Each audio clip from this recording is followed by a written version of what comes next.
Kan yang toksik bukan gue. Iya. Yang toksik semuanya kecuali gue. Gue korban. Allah, capek banget ya. Paham ya? Gen Z nih pasti nih. Coach kasih solusi. Coach Rene. Yes. Jadi gini, baru-baru ini kan memang jujur kalau di sebuah perusahaan pasti ada aja masalah. Nah ini gue dimulai dengan gue curhat dulu deh. Kan pasti kan kasih solusi ada aja kan, pemikiran-pemikiran foundernya berbeda-beda. Gue Renat Halid gitu kan. Ya. Nah tapi mungkin gak terlalu lama-lama dan gak terlalu dalam lah ya. Itu mungkin aib perusahaan. Tapi intinya, lihat deh, tulisan ini aja yang materi lu ini bagus banget. Di tulisan atau di layar ini sebenarnya ada dua sudut pandang ya. Kalau gue sih bahasanya together. Lu kemana? Change things. Tuh. Lihat ya. Iya kan? Tuh. Keren.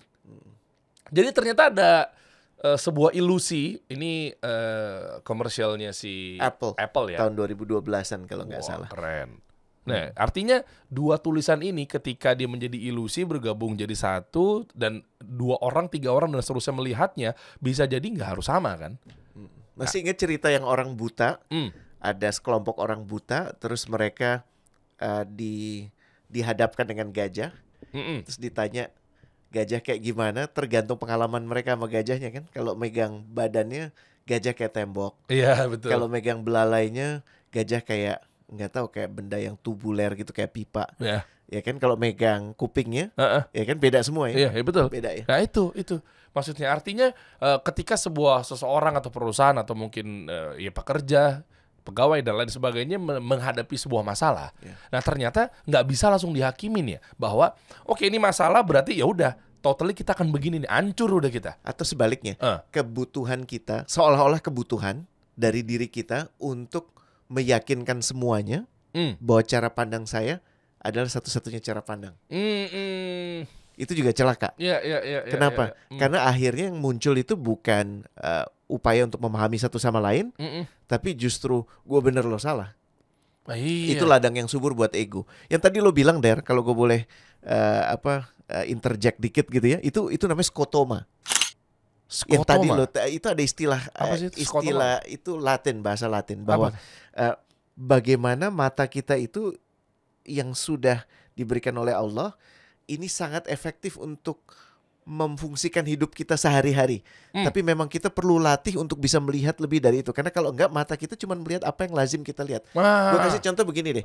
Waktu itu kan lu dari menara yang tinggi banget itu di mana yang tempat jajannya banyak di bawah itu namanya apa? Office 88. Nah itu perjalanan lo ke sana itu berapa tahun di sana? Setahun lah. Setahun ya? Setahun.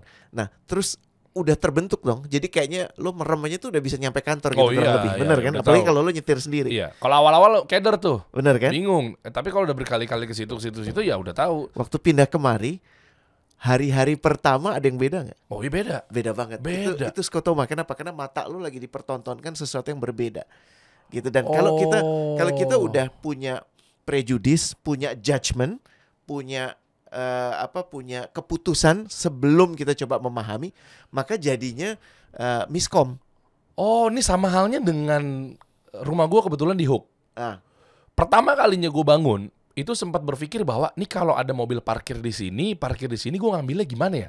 Masih bingung. Kadang di Hook tuh kan masuknya dari yang kayak gini dulu, baru gini, ya kan? Atau gini, baru gini, atau mundur gini baru begini, macam-macam kan. Berbagai macam cara. Ternyata gue udah menemukan satu cara yang menurut lo paling enak. Itu. Tapi belum tentu yang lain kayak begitu kan. Nah, ya kan? Ini contoh-contoh skotoma lain. Apa yang lo lihat? Pohonnya buntung, melayang. Buntung. Padahal ini 2 pohon Der. Paham ya? Oh ternyata pohon yang satu ada di balik pagar, yang satu pohonnya di sini udah ditebang.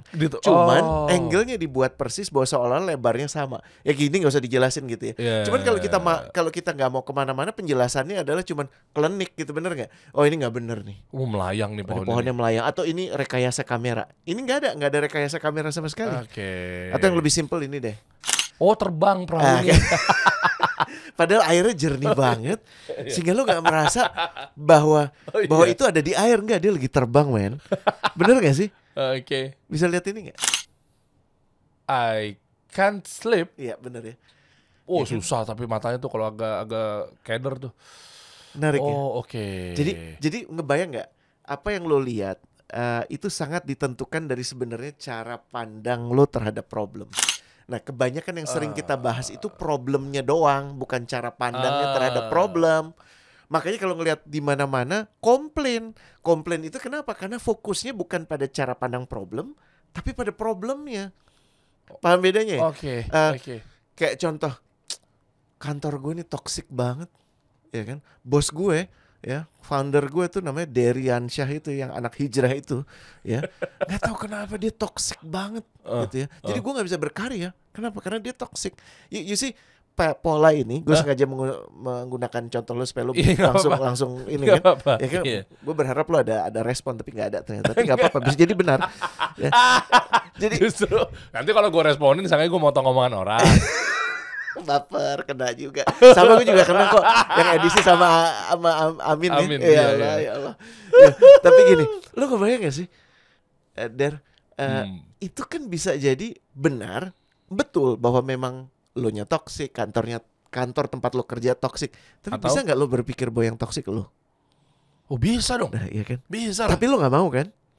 Lebih sering kita akan memilih untuk mengatakan yang toksik bukan gue, yang toksik semuanya kecuali gue korban. Allah, capek banget ya. Paham ya? Gen Z nih pasti nih. Kenapa nggak suka? Masih berlanjut yang 1% itu ya kayaknya. Gue diserang mulu, nggak bercanda Gen Z. Jadi sekarang gini, bayangin dengan hidup lo. Ini tadi baru ngelihat, kita melihat objek ya. Kita ngeliat objek, tadi lo lihat ada objek yang perahu seolah-olah terbang, yang ini nih, yang seolah-olah terbang gitu kan. Tapi nggak taunya dia ada di atas air yang sangat jernih gitu. Sehingga shadowing gitu lah, apa bawahnya tuh kayak ada bayangannya ya, sementara disangkanya terbang. Sekarang hidup lo gimana? Lo melihat hidup lo tuh gimana? Iya kan? Oke, sebentar Coach. Ini bentar nih. Ini gue potong tapi bener nih, masih nyambung dengan masalah ilusi atau menghadapi cara pandang. Dimas buka Dimas di sini ya, Google ya. Buka Google Coach. Dress ini sempat viral di tahun, gue lupa lagi ya, 2014 kalau nggak salah, apa 2015. YouTube apa ini? Enggak Google. Dress blue or gold. Oh, oke. Tahu ya? Nah, ini seru nih, nggak tahu deh. Ini Gen Z pada dapat nggak? Dulu tahun 2015 nih viral banget. Klik aja. Dimas ngeliatnya warna apa? Ini bisa berantem nih. Ini warnanya dress ini, baju ini. Zoom out dikit, Coach. Kecilin dikit, tep gitu. Kegedean bisa gak? Sekali. Nah, udah. Dimas ngeliatnya warna apa? Kalau sekarang gold. Kayak gini gold, Pak. Gold. Gold sama putih. tuh kan. Berantem ini viral, dan ini bisa dijadiin settingan nih sangkanya, Dim. Bisa jadi settingan. Ini tahun 2015 dulu, sekitar berapa tahun lalu ya? 2015 ya? 7-8 tahun yang lalu. Ya kan, ini sempat viral banget. Bener. Ini aslinya. Oke. Jadi pada saat ini bisa berantem loh ini. Pada saat terang, ya, dia akan putih. Tapi pada saat gelap, dia akan hitam dan biru. Dulu sempat viral gara-gara lo ngeliat pakai otak kiri kali, lo ngeliat pakai otak kanan, ya Allah gue sempat ketipu tuh. Ini bisa berantem, mari kita main di luar ya. Ini Analgensi belum dapat nih materi-materi ini nih. Belum dapat ya Coach. Coachernya ngeliatnya apa? Gue karena ini sebenarnya bukan cara pandang. Kalau ini keadaan sekitar. Jadi kalau lo lagi ngeliat di tempat gelap, dia jadi biru. Kok gue di tempat gelap terang sama? Gue ngeliatnya biru. Gue biru hitam. Serius? Berantem kan? Baru gue bilang. Menarik, lu apa? Menarik. Gue sama Dimas. Putih gold. Tuh kan. Bini gue putih gold kalau nggak salah waktu itu. Gue biru. Ini aja bisa. Berarti cara pandang mata lu gelap gitu ya. Tuh, berantem nih. Lu setuju nggak? Lu coba tulis di kolom komen.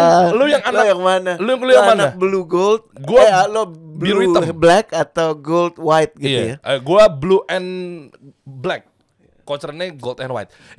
Terlepas dari permainan ini ya, ilusi apa segala macamnya, ternyata dari satu objek aja bisa memiliki dua sudut pandang. Banget. Gimana hidup lo? Kalau objeknya itu tadi kan jelas ya. Kalau objeknya hidup lo yang penuh dengan berbagai kontroversi, ya kan, hidup lo yang penuh dengan pencapaian, kegagalan.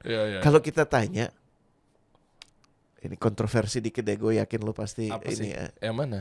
Gimana sih Presiden Jokowi? I love him. Tuh kan.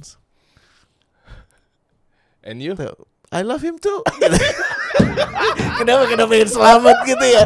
Ya Allah. Tapi maksudnya gini. Gue tahu. Lu di posisi. Iya kan, nyebelin kan. Cuman gue nggak mau memunculkan itu dong. I'm not giving you the pleasure. Tapi lu lihat nggak? Kalau orang-orang besar siapapun deh, Presiden Soekarno gitu ya. Iya. Pasti ada pencapaian, pasti ada kegagalan gitu ya. Pasti ada siapapun, orang tua lo aja. Ya kan, bapak lo, ibu lo, atau siapapun figur terkenal sebut namanya, pasti komentar orang macam-macam. Coba Budi Gunawan. Wah, menarik sekali. Apaan jawab menarik? Itu bener. Oh, menarik sekali, orang cerdas.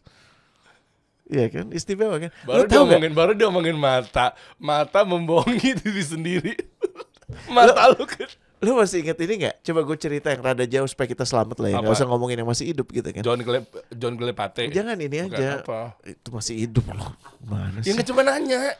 Kan yang masih hidup. Oh, jangan yang masih hidup. Jangan yang masih hidup. Contoh misalnya. Oh, jangan. Kalau gue ngomongnya gini.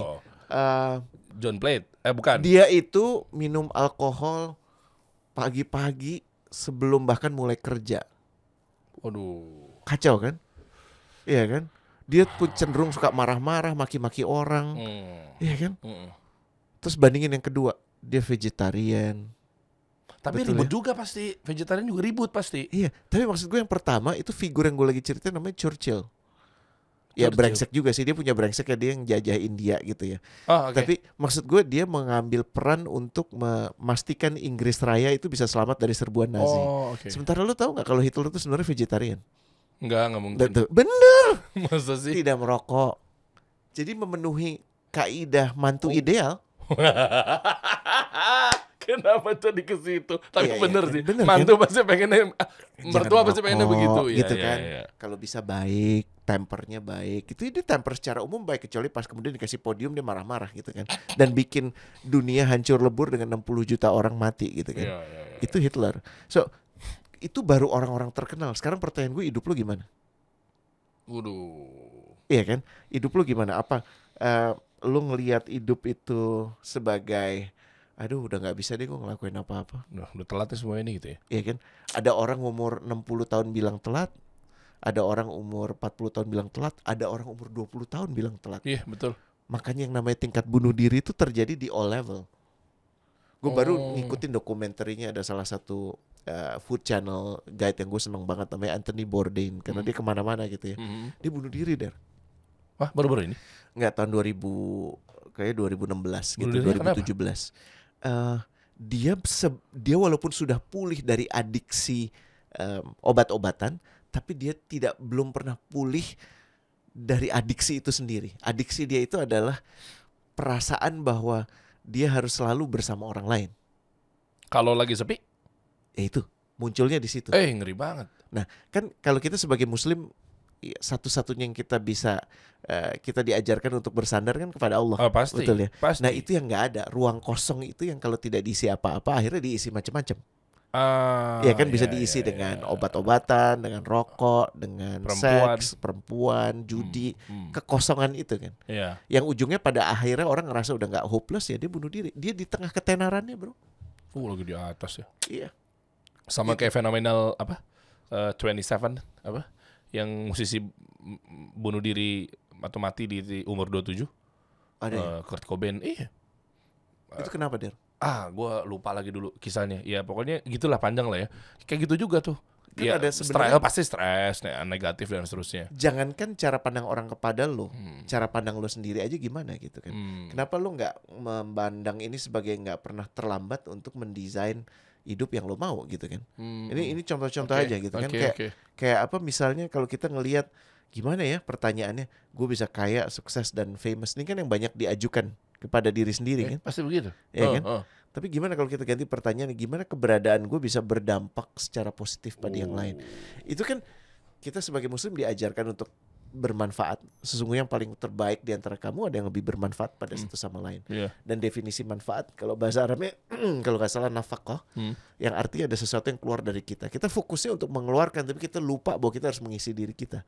Nah, hal-hal ini sih menurut gue menjadi kunci dalam setiap pembahasan gimana kita ngelihat hidup ini gitu. Dan nggak terjebak sama skotoma, satu cara pandang tertentu. Karena kalau enggak kita gagal melihat reality gitu, kayak semuanya tuh kayaknya indah, nggak tuh cuman kain doang gitu kan, betul? Keren. Betul kan? Keren. Kita nggak realistik jadinya. Kita ngelihat apapun sebagaimana yang kita mau, dan akhirnya kita kena penyakit ini nih, ya kan? Bukan reality tapi kena penyakitnya harusitis. Contohnya ya? gimana contohnya? Betul kan? Contohnya harusitis gimana? Harusitis, ya kan? Harusitis tuh kayak misalnya harusnya nggak begini dong. Betul kan? Kok sampah kayak gimana? Gimana sih orang kok nggak buang sampah? Ya kan? Terus akhirnya marah-marah, semuanya dikomplain, pemerintah dikomplain, gubernur dikomplain, presiden dikomplain. Setuju. Tapi masih buang sampah juga. Lo buang sampah lo nggak milah. Jadi bersih lo kotornya orang lain. Keren. Bener nggak? Ya bersih. Kenapa nggak kita baiknya kita punya problem, namanya sampah, dan kita mulai dari diri sendiri, baru kemudian bisa kasih solusi. Udah milah sampah belum? Nah itu pertanyaan kan. Karena lu sebagai leader lu punya peran yang lebih. Tapi kalau ini nggak pernah terbawa, ya akhirnya kita cuma ngelihat ini sebagai gue nggak mau nih kayak begini gitu. Iya betul juga ya. Betul ya. Kayak khawatir gimana dipandang orang lain. Sampai lo menghabiskan uang begitu banyak. Gue waktu itu nih segala hormat sama warga Depok ya, gue diundang sama temen ke Depok gitu ya. Ada urusan di sana gitu. Dan gue dapati satu hal menarik sih. Apa tuh? Skincare banyak banget di Depok ya. Maaf bercanda, ini gue nggak merujuk pada apapun. Kenapa? Karena mereka pengen tampil glowing. Gue nggak tahu sih. Tapi ada fun fact lagi loh coach. Sorry dipotong, nanti lo lanjut lagi. Depok itu dulu sempat merdeka loh. Nggak, serius jangan ketawa. Bener, ini bener. Merdeka duluan loh. Makanya nggak heran banyak keanehan di sana gitu loh.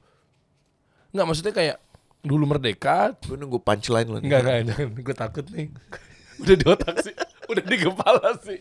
Lu jangan gituin dong. Orang jadi obvious lah. Pasti wah Dery parah nih. Jangan, males gue udah ngamut gue. Terus dong. Enggak. Allah. Penyiar kalau dipatahin gue ngamut tuh.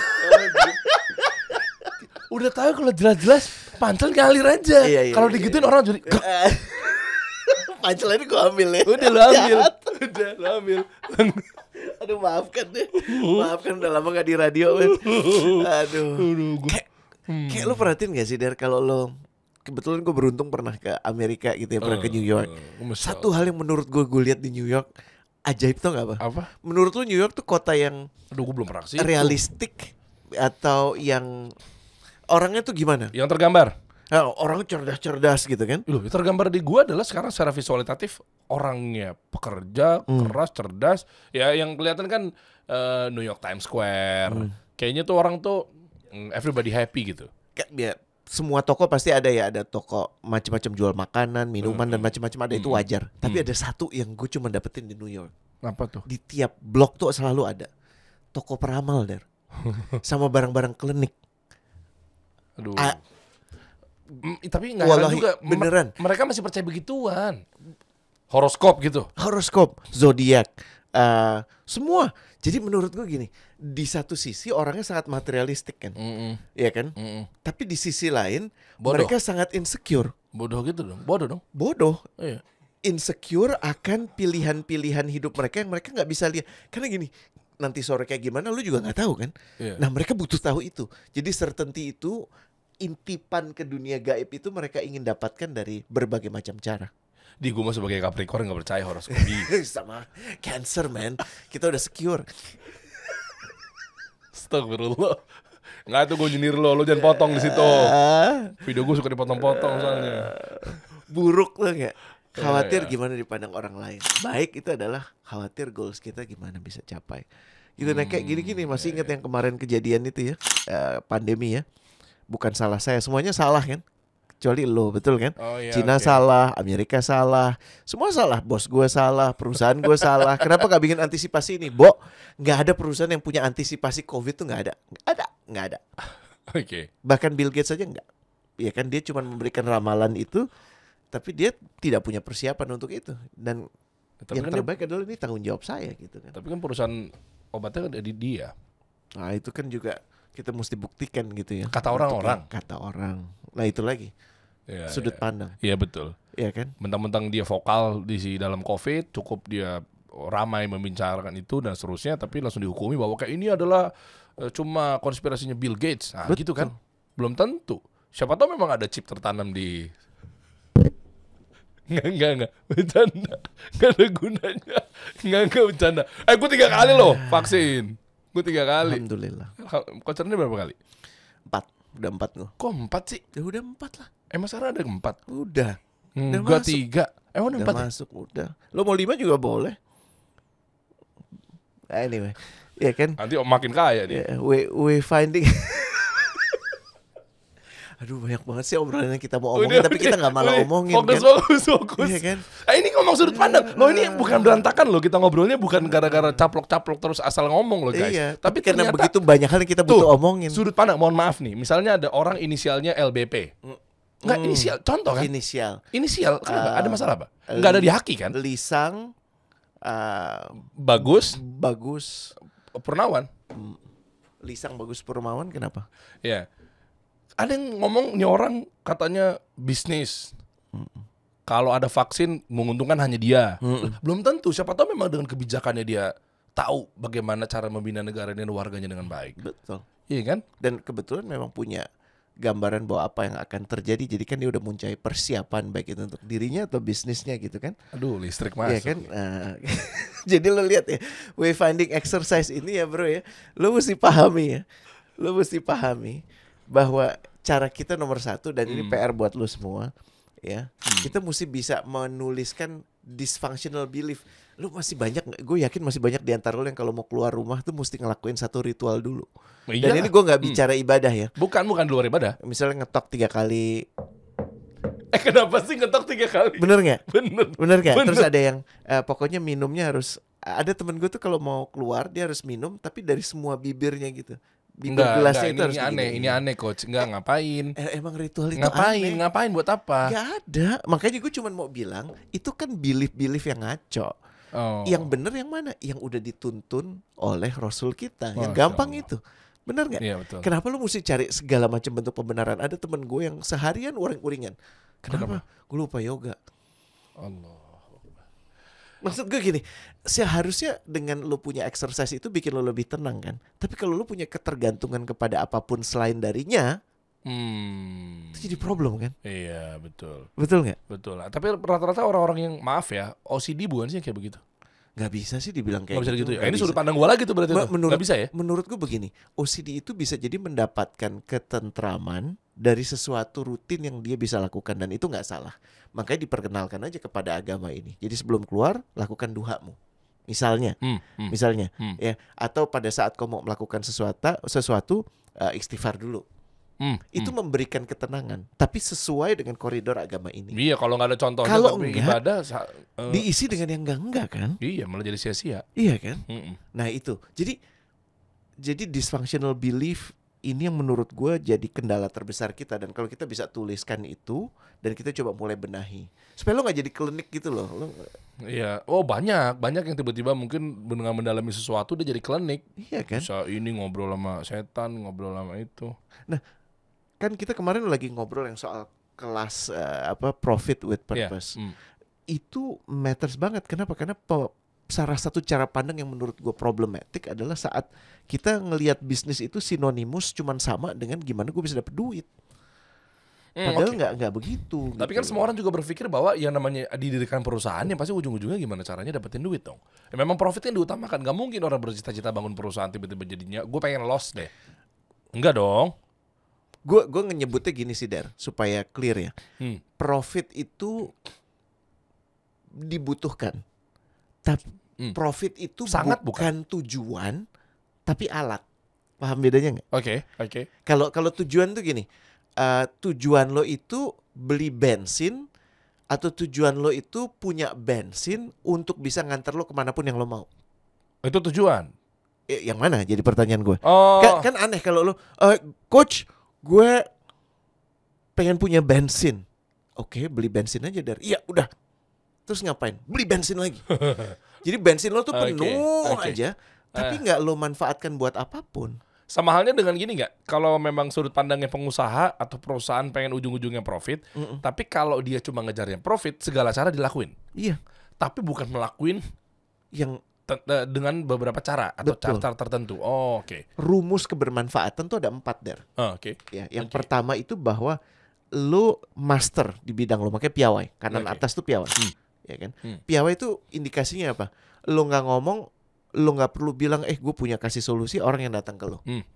Lo nggak boleh bilang gue tuh ahli banget lo soal branding. Betul. Orang yang minta tolong lo brand isi dong buat profit with purpose class. Oke.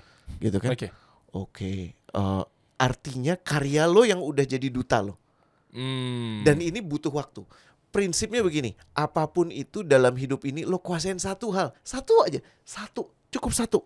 Tapi lo kuasain sedemikian rupa hebatnya, sehingga orang nggak bisa nggak pasti ke lo. Oh, kayak analogi jurus yang sempat viral meme itu ya? Yang mana? Kayak lo belajar 1000 jurus sama tapi nggak nguasain apapun. Dibandingkan satu jurus, lo bagus banget di situ. Betul. Kayak misalnya gini, kalau lo menguasai ilmu untuk bikin roti yang enak banget, tetangga lo datang ke lo hidup lo. Bener gak sih? Dibandingin lo bisa jahit, lo bisa masak, lo bisa, tapi semuanya tuh nggak ada yang piawai. Piawai itu definisinya sangat baik sehingga orang mengenali lo dari karya lo. Paham ya? Itu nomor 1, piawai. Dan kedua, lo ada kemajuan dari sana, progresnya itu terus terjadi kanan bawah. Iya kan? Lo nggak stagnan, lo nggak gini-gini aja. Gue nggak tahu pemikiran Derry, kita tes aja 5 tahun dari sekarang kasih solusi di mana, Der? Mungkin dia nggak mau ngomong, belum berani menyampaikan karena takut dikira ujub. Tapi gue yakin di kepala dia udah bergeser, udah berputar banyak. Kan waktu itu pas kita makan di restoran Jepang, gue udah ngomong. Apa? Yang waktu itu, ya makanya benar tadi jangan diomongin lah. Takutnya. Tapi maksud gue gini, atau gimana? Muncul nggak sih dalam pikiran lo? Muncul lah. Lo mau nggak 5 tahun lagi sama aja kayak begini? Enggak dong. Waktu itu kita ngobrol sama Muhammad Ismail, sama Renat, kita ngomong, coach gue pengennya begini, dan nanya, coach Renat nanya segala macam, gue pengen ini jadi begini. Cuma ya udahlah nanti itu satu. Kan kemajuan. Iya. Bayangkan waktu kasih solusi ini masih berupa di pikiran lo aja. Itu ditarik mundur 2 tahun ke belakang misalnya.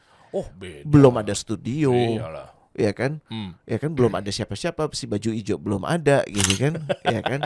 Yang atas villa yang bawa Adidas itu kan belum ada gitu. Dibuka. Ya kan? Benda kaos si Adidas, jaketnya Villa, celananya Nike, sepatunya Converse. Kalau tahu celananya? Anyway, sudahlah. Celana dalam apa celana luar dong. Jadi lu mesti menunjukkan elemen ada kemajuan dari situ. Nggak bisa gini-gini aja. Terus berikutnya kepuasan. Tapi kalau nggak lanjut percuma ya? Puas tuh bukan di lo aja lo. Cukup nih, wah gitu. Tapi udah sekeliling selesai. lo. Puas tuh konten artinya. Bahwa atas apa yang sudah terjadi, lo sudah memberikan yang terbaik. Lo nggak kemudian sampai di titik ini ngerasa, mestinya gue bisa ngelakuin ini. Gitu. Dan yang terakhir keberlanjutan. Gak cuma saat ini, gak cuma di sini, tapi terus berlanjut. Dan itu semua di bawah dari yang namanya penghambaan pada Allah. Masya Allah. Nah, ini yang menurut gue crucial lo pegang. Supaya yang tadi bicara soal skotoma itu tadi bukan dikendalikan oleh cara pandang lo yang mengendalikan cara pandang lo. Wow, keren banget ya Coach Rene ya. Bener ya. Artinya kalau memang ternyata lo cuma tuju satu profit saja, tapi tidak punya tujuan yang jelas, satu, lo ngelakuin apapun itu yang penting cuan, ya kan? Tapi mungkin tidak ada nanti lo nggak maju, lo juga tidak merasa puas di situ sampai akhirnya lo juga tidak tahu keberlanjutannya kemana arahnya. Tapi kalau memang udah di set dari awal, lo barengin tuh profit bersama tujuan yang jelas, ya kebermanfaatan buat umat, ya kan membangun negeri banyak ini. Banget. Ya banyak ya, kita support republik ini agar lebih berkembang, membantu program-program pemerintah dan seterusnya. Itu ya. Lihat problem kanan kiri lo aja deh. Keluar rumah atau bahkan dari dalam rumah lo lihat problem apa? Berangkatnya dari situ. Banyak. Sampah problem. Pasti. Ya kan. Salah satu hal yang sekarang mengerikan tuh nggak apa? Kayak kita mesti bikin sesuatu deh. Kayak kualitas hubungan antara suami istri, ya kan itu sangat semakin lama mudah sekali orang kemudian mengumbar cerita-cerita suaminya atau cerita-cerita istrinya dan akhirnya mereka nggak ada peluang untuk kembali lagi. Jadi yang namanya pernikahan itu benar-benar saat ini menjadi barang langka karena jauh lebih mudah orang ambil opsi cerai. Lu lihat nggak? Lu perhatiin nggak sih? Betul, kita nggak usah ngomong siapapun lah ya. Dan juga harusnya dapur atau mungkin dalamnya itu kan harusnya nggak boleh keluar ya.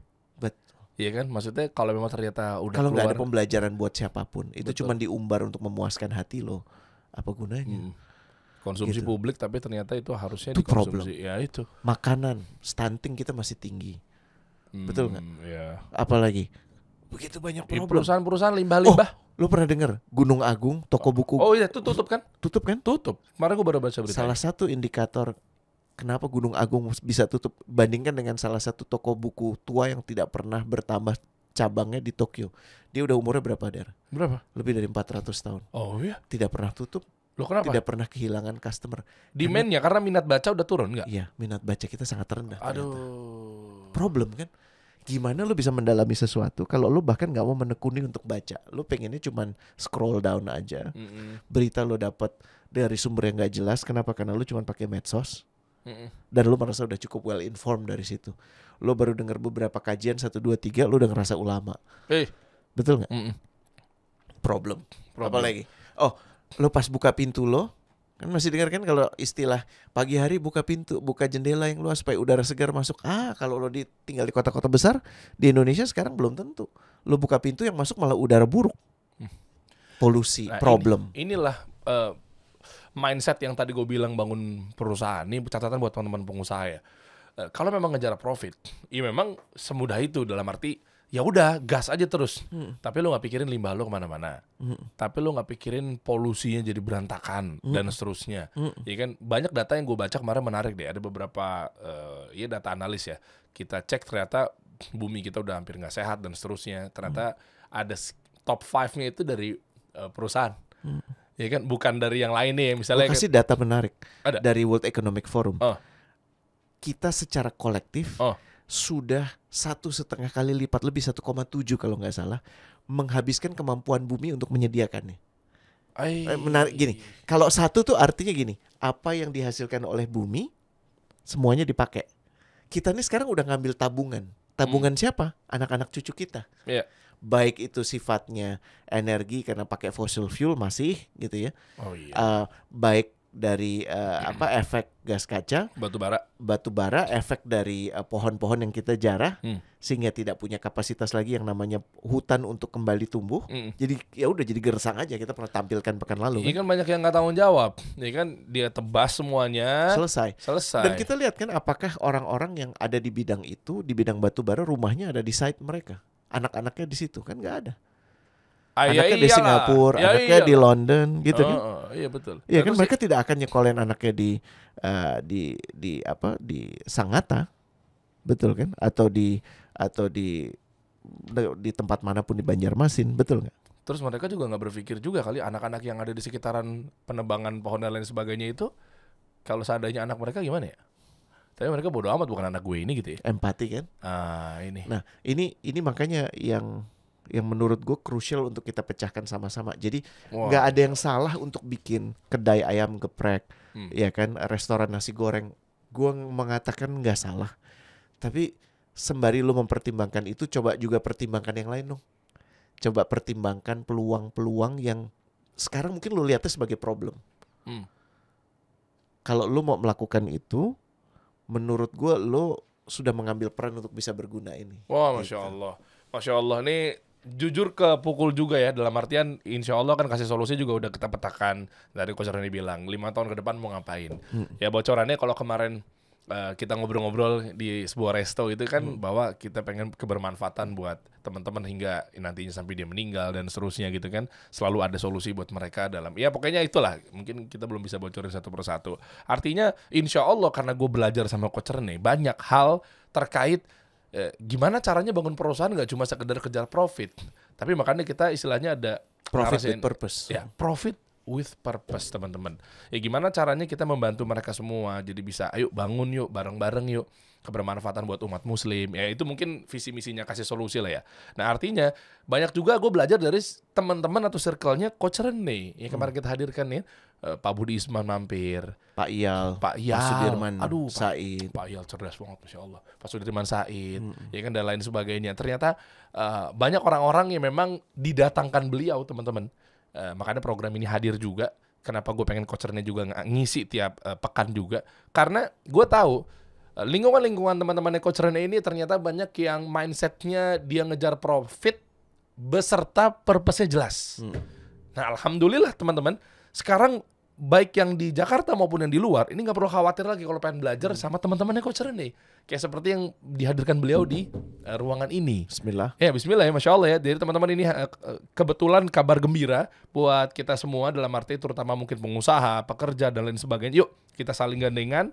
Gimana cara menjadi pegawai juga yang bisa berkontribusi kepada perusahaan dengan cara baik.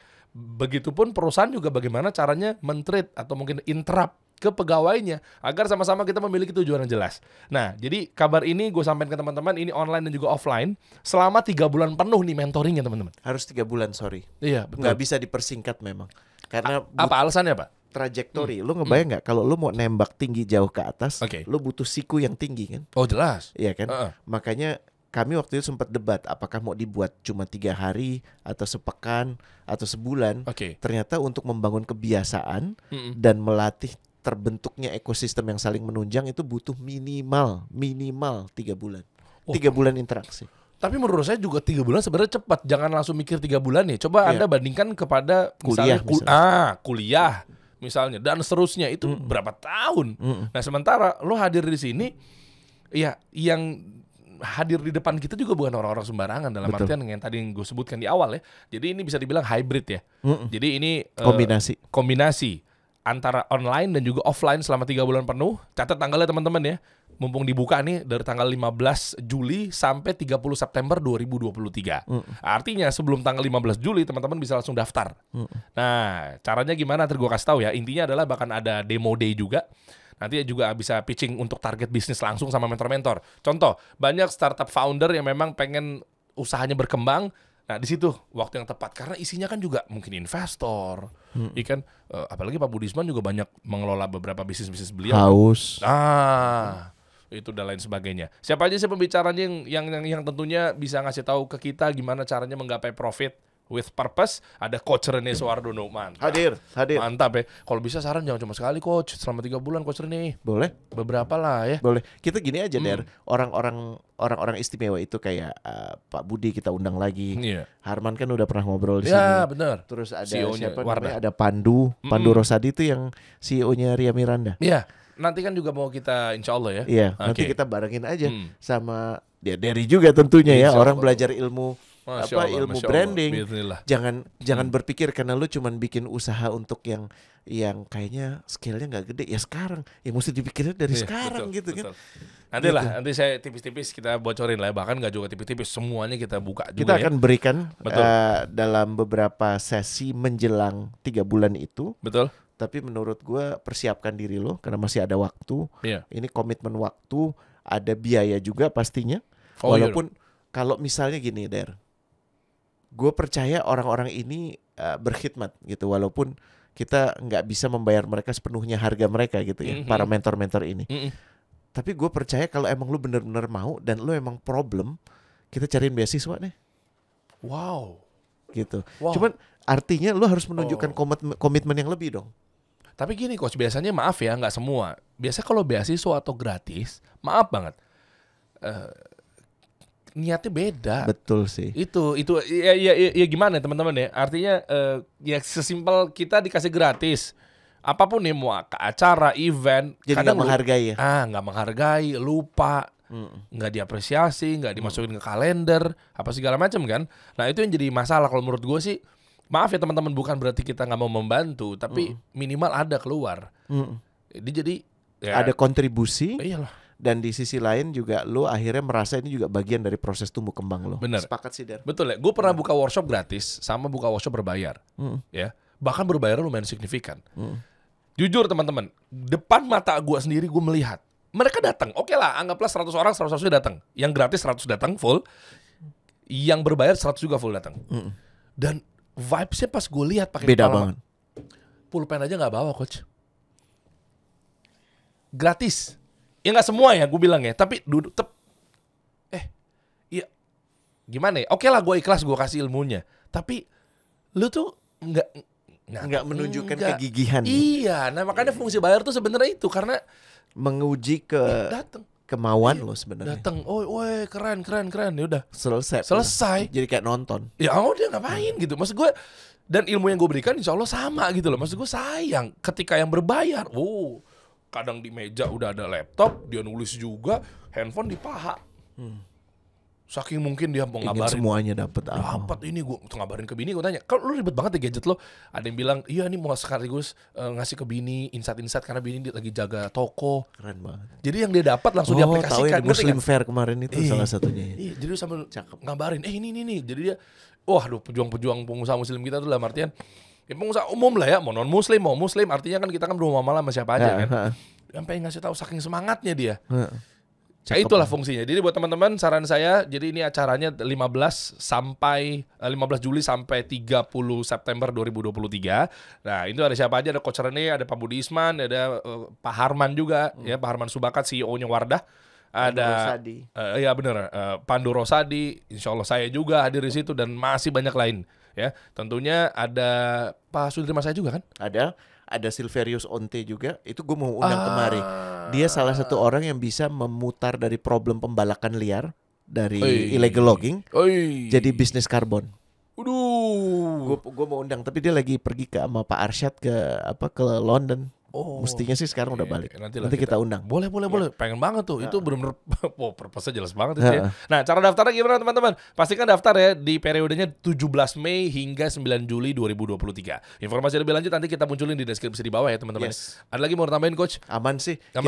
Kita inginnya tuh segera daftar supaya, karena ini tempatnya terbatas banget Dan. Cuma 100 ya? Cuma 100. Ya Allah. 100 ini ditujukan untuk orang-orang yang akan mengikuti program dari 0 sampai selesai 3 bulan kemudian.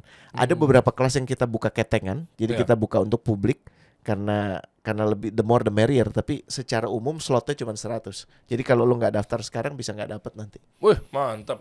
Ya udah kita ketemu aja nanti, nggak sabar nih. Ada beberapa juga yang mau saya tambahin dengan insight-insight yang mungkin teman-teman belum pernah dapetin sebelumnya dengan gimana cara branding dan seterusnya untuk saya pribadi ya dan teman-teman yang lainnya. Masih banyak. Total berapa materi?